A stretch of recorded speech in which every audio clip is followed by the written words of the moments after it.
கடந்த 2006 முதல் 2011 ஆண்டுகளில் தமிழக அரசின் உயர்கல்வி மற்றும் கனிம வளங்கள் சுரங்கத்துறை அமைச்சராக பதவி வகித்தவர் முன்னாள் அமைச்சர் பொன்முடி. அன்றைய காலத்தில் விழுப்புரம் மாவட்டத்தில் செம்மண் குவாரியில் அதிக அளவில் செம்மண் எடுத்ததன் மூலம் அரசுக்கு 28 கோடியே 36,40,600 ரூபாய் இழப்பு ஏற்படுத்தியதாக பொன்முடி, அவரது மகன் கௌதம சிகாமணி, உறவினர் ராஜமகேந்திரன் உள்ளிட்டோர் மீது கடந்த 2012 ஆண்டு தமிழக லஞ்ச ஒழிப்புத்துறை வழக்கு பதிவு செய்தது.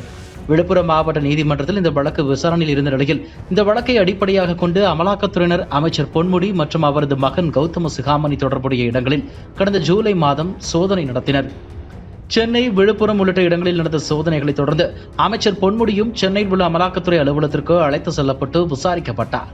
செம்மண் முறைகேடு தொடர்பாக கிடைத்த தொகைகளை ஹவாலா பரிவர்த்தனைகள் மூலம் வெளிநாடுகளில் நிறுவனங்களில் முதலீடு செய்துள்ளதாகவும், சோதனையின் முடிவில் முக்கிய ஆவணங்களும் 13 லட்சம் ரூபாய் மதிப்பிலான பிரிட்டன் பவுண்டுகள் உள்ளிட்ட 81,70,000 ரூபாயும் பறிமுதல் செய்யப்பட்டுள்ளதாகவும், 41 கோடியே 90 லட்சம் ரூபாய் வங்கி நிரந்தர வைப்பீடு முடக்கப்பட்டுள்ளதாகவும் அமலாக்கத்துறை தெரிவித்திருந்தது.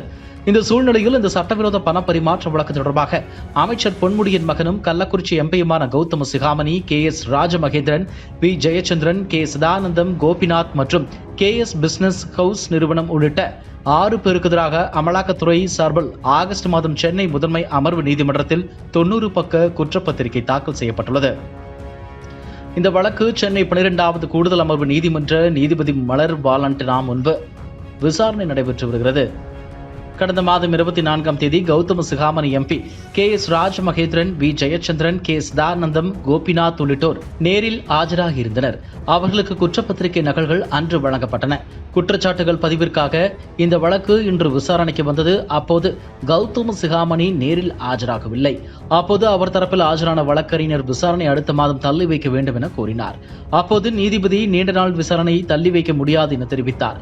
பின்னர் விசாரணை ஜனவரி 4ஆம் தேதிக்கு தள்ளி வைத்த நீதிபதி அன்று குற்றச்சாட்டுகள் பதிவு செய்யப்படும் என தெரிவித்தார். குற்றச்சாட்டுகள் பதிவிற்கு வழக்கில் குற்றம் சாட்டப்பட்ட அனைவரும் அன்றைய தினம் நேரில் ஆஜராக வேண்டும் என்பது குறிப்பிடத்தக்கது.